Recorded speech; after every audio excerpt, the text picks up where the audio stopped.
After a rough spring, apple farmers survey their harvest. We'll see if it was a shaky season for them. An apple a day might be harder to come by this fall, or even a little more pricey, but there is hope. Good evening. Thanks for joining me. I'm Jennifer Hoff. Orchards put through late spring frosts and months of dry weather are finally getting the climate they need to survive, but is it enough? We sent out News 3's Danica Lewis to see what it looks like in those fields. Danica. Well, it's looking okay, at least the one I visited. And like many farmers, those apple orchards are expected to take a big hit. And the U.S. Department of Agriculture actually is estimating apple production to be down 61% in Wisconsin from last year. Well, it took a lot of extra watering, but we found at least one farm with a happy ending to their harvest story. Better off to be dry for apples early and get rain late than the other way around. And that's exactly what happened for this fourth-generation apple grower. A lot of people lost their entire crop. At Oakwood Fruit Farm in Richland Center, a late frost did some serious damage, taking out about a quarter of the crop. But Steve Lewis says more than 7 inches of late summer rainfall made these apples good enough to eat. So you can see what rain can do to your production.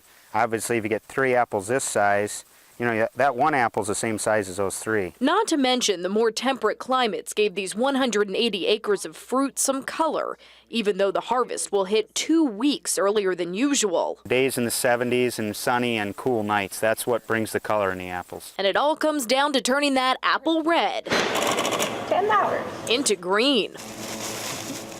We lost about 25% with the frost, so we probably won't have as big availability as what we've had other years. With less water, the McIntosh and Honey Crisps are sweeter but less juicy. That could mean less cider and fruit for Judy Alvin to work with in the kitchen, where they make the farm's favorite apple-based sweets. Also apple-filled cookies. Very delicious. Then there's cluing in the customers to come out and enjoy, even though the leaves haven't turned. We need to kind of get in that mode that fall is arriving earlier than maybe what we're used to. Certainly been a year like none we've ever seen before.